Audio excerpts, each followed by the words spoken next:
Good morning to all of you who are assembled here, and those of you in the back, and also all of the folks who are watching from home. We're together, though we are apart. I appreciate everyone's patience as we try to remain vigilant with measures taken to keep everybody safe and healthy. We want to act responsibly, but we also want to continue to gather together as best as we can. Some people may think the measures we take are good, and some may disagree with them, but the goal that we have is to be able to at least continue doing this. If you look at the numbers on the news, they're rising, they're just skyrocketing as people are getting together more and more. And I know of two congregations I'm personally acquainted with that had to shut back down and are not meeting together this morning because of outbreaks within their congregations. And so we're working very hard to prevent that from happening so that we can continue this. I know even the folks at home are enjoying the live stream of us gathering together, perhaps more than the worship guides that we were doing when we were under stay-at-home orders. And so thank you for your patience and cooperation. We are working very hard to continue to do this, and hopefully one day things will be back to normal. Of course, what I've been reading, what I've been hearing is that things will change for good or for bad forever from this point forward. We'll never return to the world the way it was exactly before the epidemic. And one of the things that involves is what I do, ministry, evangelism. That's changing. It's been very hard for me to wake up in the morning and figure out what it is I'm supposed to do in this environment, especially in terms of ministry and evangelism and spreading the gospel. And so we're trying something new this week that involves all of you, and I'm asking for your help this week, and it's something very simple. We've made about a 5-minute video that's, you might call it a digital tract. It's not on paper that you would pass out by hand to somebody, but it's a 5-minute video, and it's on the subject of baptism. It's very plain, very simple, very easy to understand, and it asks people to look at 4 passages of Scripture on baptism and to make a decision for themselves about the nature of baptism. Now, that's going to go out from the Ashville Road Facebook page and YouTube account tomorrow morning at about 9 o'clock. All you have to do is something that a lot of you do every day, several times a day anyway. Like it. I hope you'll like it. Like it, share it on your page, and engage with others. We're setting a goal here. We've tried to follow a format with this video that I hope will be effective. And the goal is for it to get 1,000 views. I have a list of others that we hope to produce if we meet that goal. If it gets, 100 views or so, well, we'll try to figure something else out to do. But I think this will work. The way people spread things around and the way you can engage and have conversations, and we hope to have a civil conversation with our friends who are learning more about this subject. So look for that tomorrow. I think Tim said when he puts the update out Tuesday or Wednesday, he'll embed that video in there and remind you about that again. And let's see if we can get a lot of people to look at this and look at the truth about baptism in the Scriptures. Now let's turn to what we're going to talk about this morning. We're going to talk about desire. In the Russian director Andrei Tarkovsky's movie Stalker, there's this really interesting, kind of strange plot where these 3 men travel through this place called the Zone looking for a room that promises to give you your innermost desire. So they have a lot of adventures, they face a lot of dangers and see a lot of strange things. And finally, they come right up to the room. And if you enter the room, it will tell you what your innermost desire is, and it will give it to you. But when they get there, the three men look in, but no one dares to go in, because no one really even wanted to know what their innermost desire was, let alone receive it. And I think that raises a really interesting question. Do you know what you want? And if you could have it, would you want it, really? Are you brave enough to face your innermost desire? Because that tells you a whole lot about yourself, what you desire, right?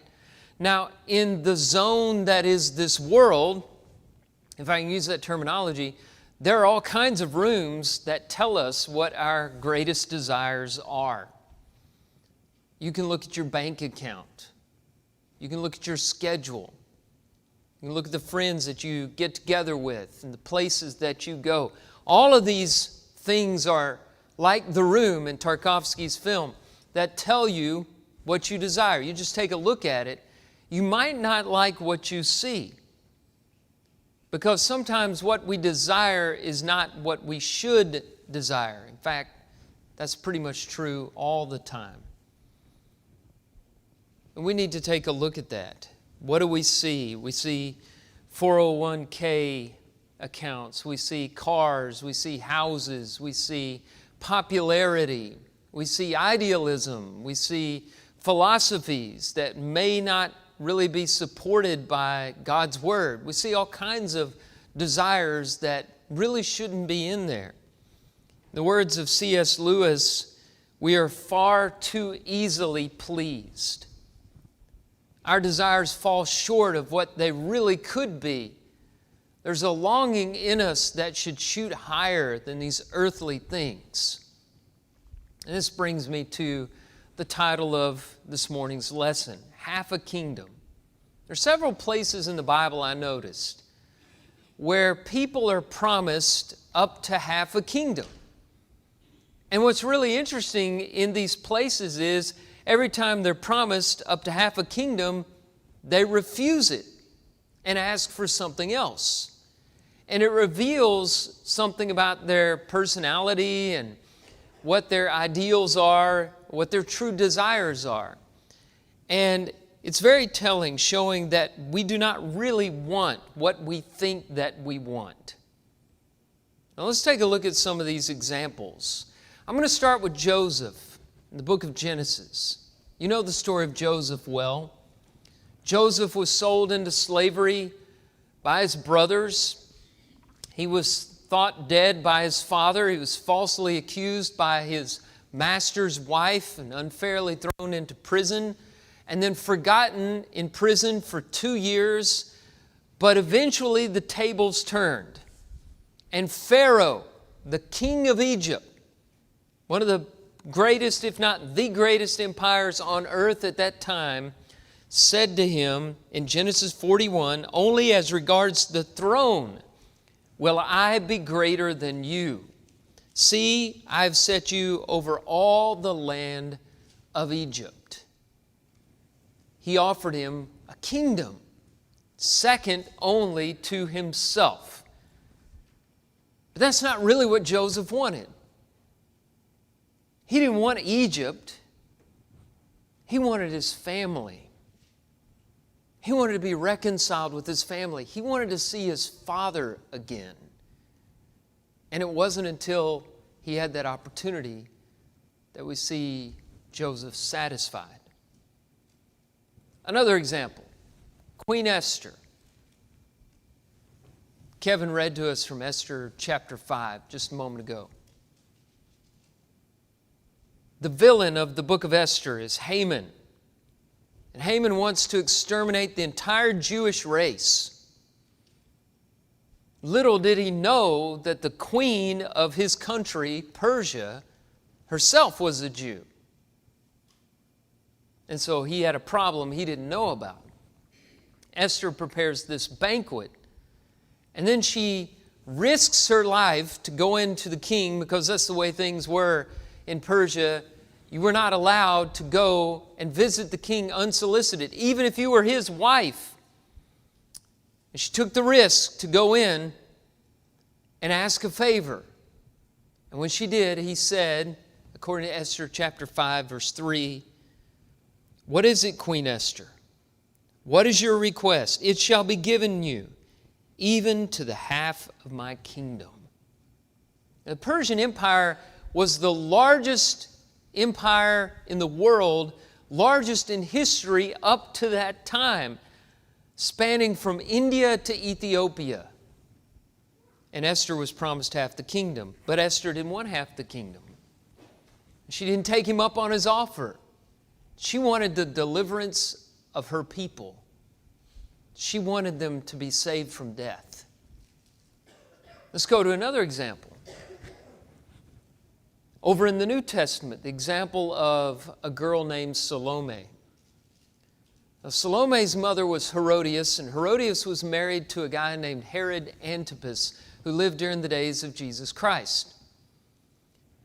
And John the Baptist had been condemning the marriage of Herod to Herodias, who was actually his brother Philip's wife.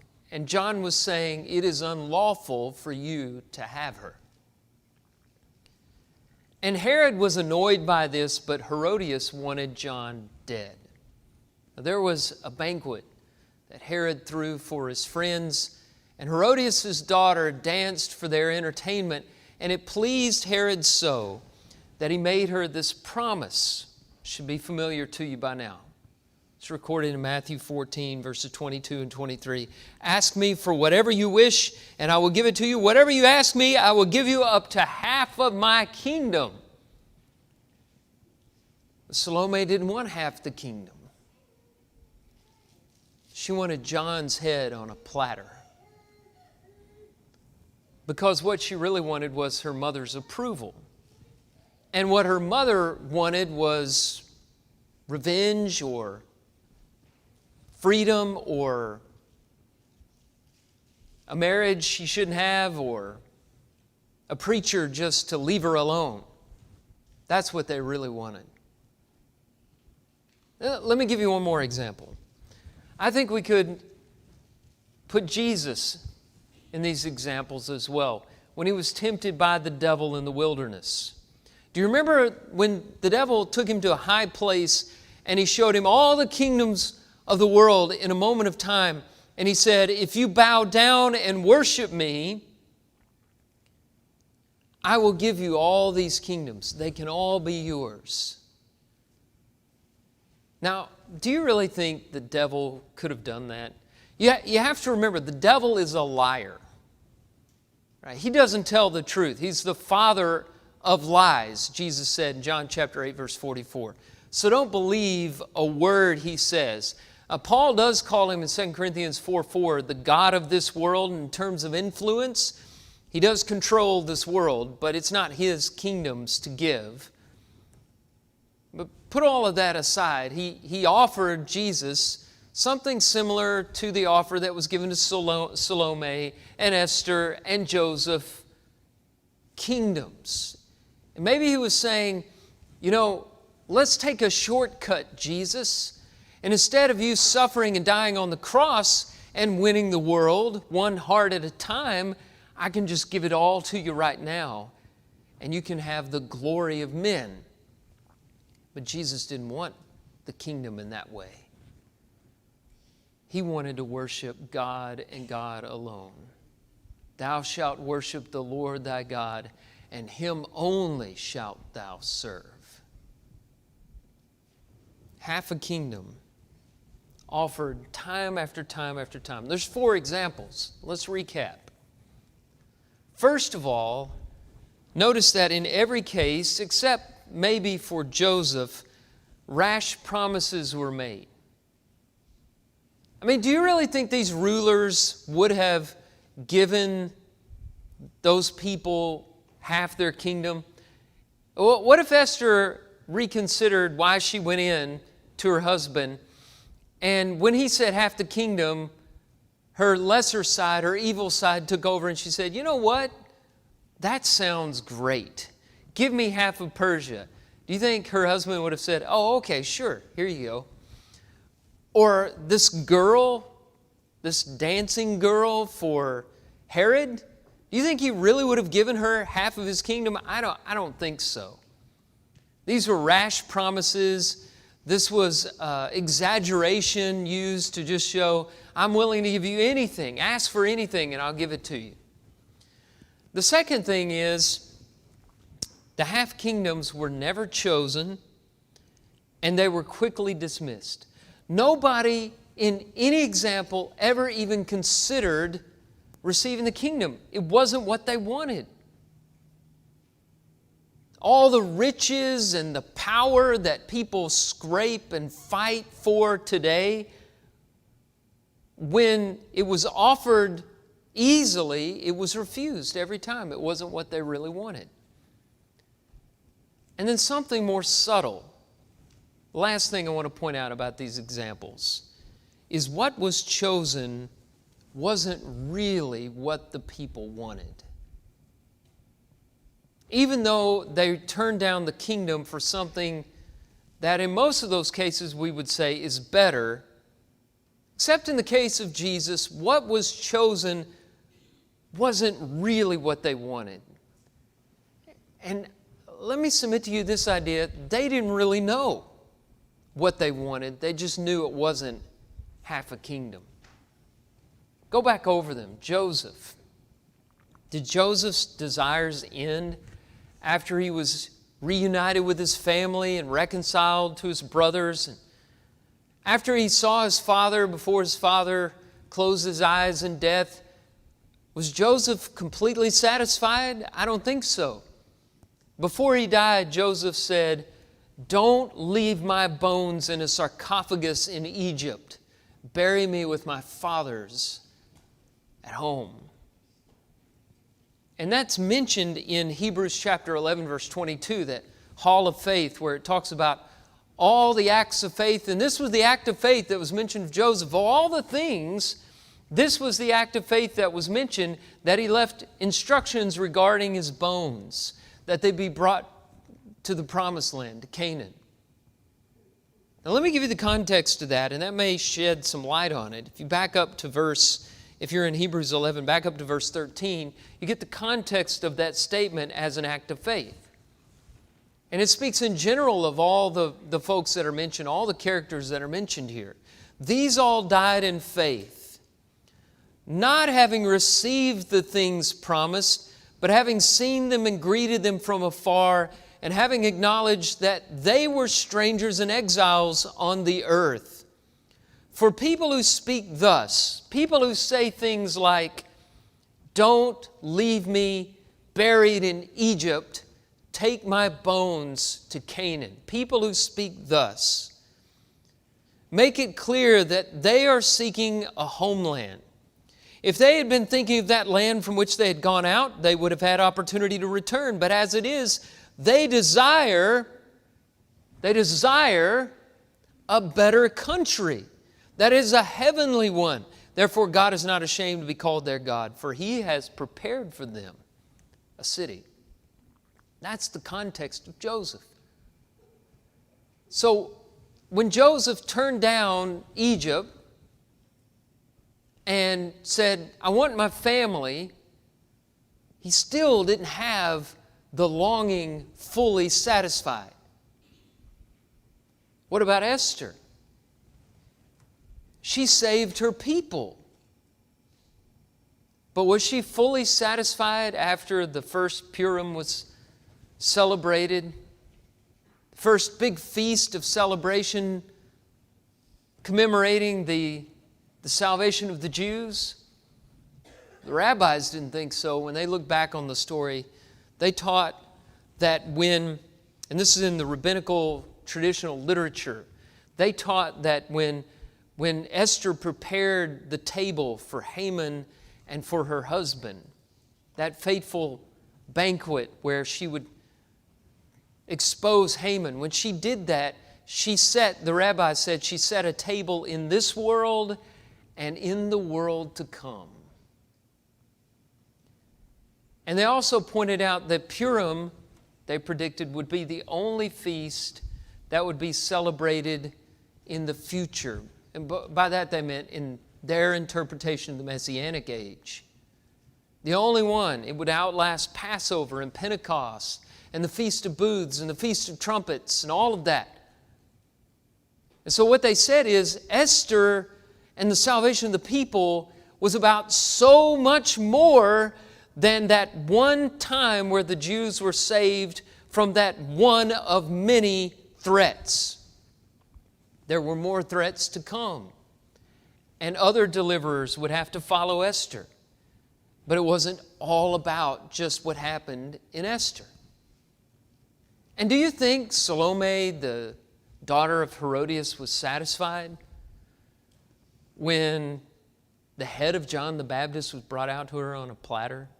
I mean, she would have to be a very unusual girl to be satisfied by that. You think her mother was satisfied afterwards? I mean, do you think that satiated the appetite that they had? I know it didn't for Herod. The context of that story, as it's told in Matthew 14, if you go back to the top of the chapter, is that Herod had become paranoid about what he had done to John. And when Jesus showed up working miracles, he said, "This is John raised from the dead." Because he was always looking over his shoulder for the ghost of John. And whenever Jesus was on trial, that's why Herod agreed to allow Pilate to send Jesus over to him. He wanted to see if Jesus would work some sign. His thought process was, if this man works a miracle, then it is John. But if he doesn't, I can put all these fears to rest. He wasn't satisfied by the head on the platter. It wasn't really what he wanted. And so think about this. These promises were rashly made by people who'd never really intended giving over half their power. And the people who received the promises refused them for something else, thinking that's what they really wanted. But as we look deeply into it, what they thought they wanted wasn't really what they wanted. So what do we want? What is it that we're looking for? What's this desire attached to? We cannot seem to find the counterpart to our desires on earth. Either we find what we think we're looking for and discover that it can't be satisfied, or we know from the start that that which we look for doesn't exist here on earth. In the movie The Princess Bride, the Spaniard, he's overwhelmed by this one desire. The single desire to find the man, the six-fingered man who killed his father. And when he finally finds him, he thinks what he wants is revenge. But in the end, he says what he wants is his father back, which is, of course, something he can't get. That's what happens. We have this desire, we have this longing, and we're frustrated. We're disappointed in one of two ways. Either we never can seem to attain what it is that we desire because it doesn't exist on this earth, or we get it and we realize, well, that's not what I wanted after all. I must want something else. And it's an endless cycle as long as we look on earth for it. There doesn't seem to exist a counterpart on earth to our longing and our desires. But just because we struggle to find it here on earth, that doesn't mean that it doesn't exist. It's a clear point of Scripture, and it's one that we've already referred to in the book of Hebrews, that we're creatures not made for earth, but we are made for heaven. And that the counterpart to our desire doesn't exist here. We're exiles here. We're looking for heaven. Take a desire that all of us are very familiar with, maybe at this very moment. You're familiar with this desire several times a day, probably, and that's hunger. You can't ignore it. A lot of people try. We want to lose weight, we try to ignore the desire, and we just can't. It's constantly there. And what that desire means is we're creatures that repair our bodies by eating, and that we live in a world where edible substances exist. We wouldn't have that desire if there wasn't a counterpart to the desire. The hunger suggests that there's something to satisfy. That's my point. And that's why you don't desire things like, I doubt any of you have ever had the desire to breathe underwater. I just really like for somebody to shove my head underwater and gulp water into my lungs. That's not something that you want, right? In fact, that's pure torture. Why? Because we weren't made to live underwater and to breathe water. We don't have gills. We don't get our oxygen from water. We get our oxygen from air. We're made to walk on the ground, not swim in the sea. And so the desires always have something attached to them, and this longing within us that can't seem to be satisfied by earthly things. No money, no power, no love of another person seems to quite satiate that desire. That desire is evidence of a counterpart in heaven, since we can't find it on earth. And what we've learned to call this is heaven. Even the Scriptures fall short of describing it fully.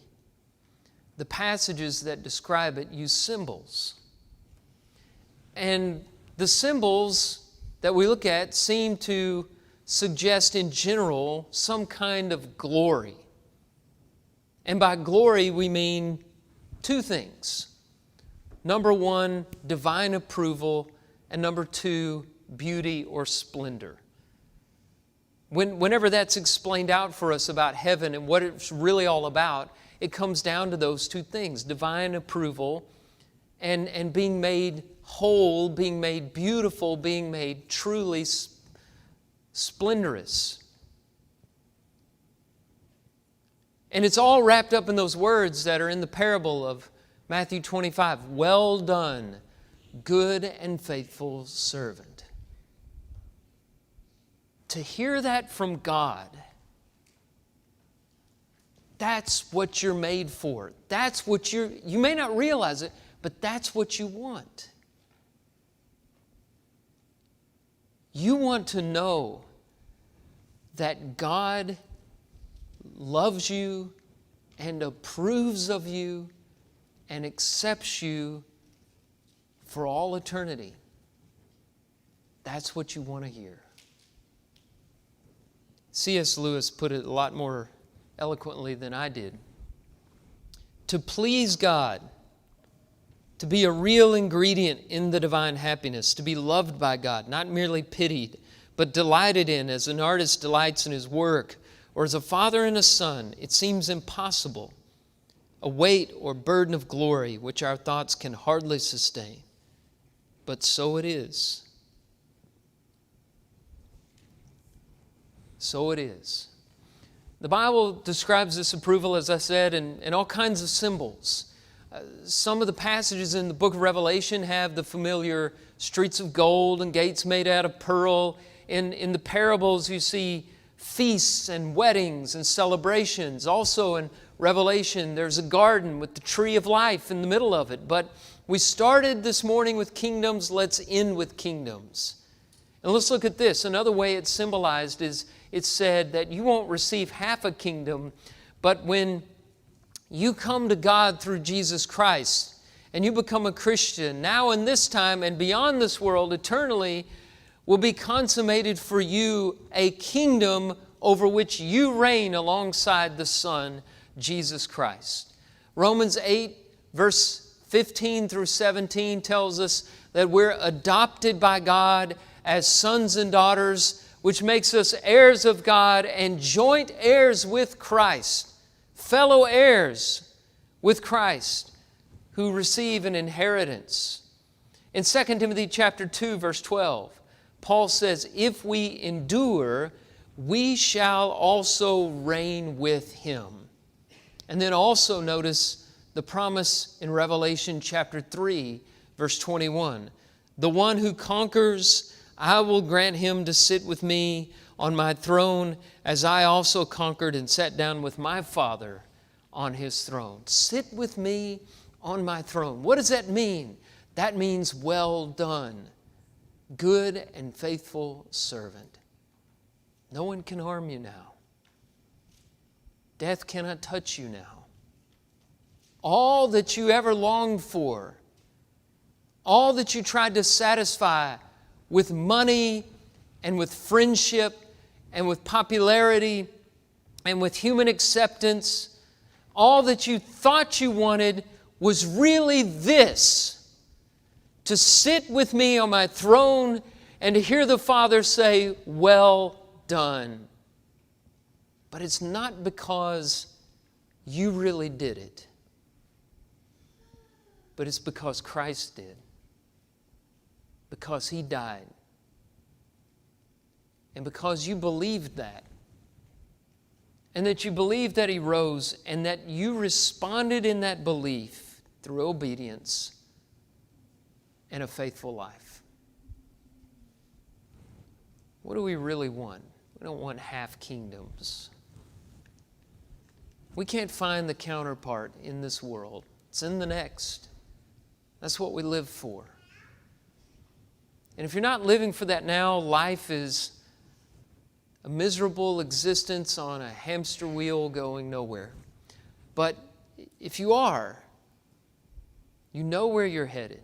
And you know that one day there's a better country. Just like all those believers in the book of Hebrews.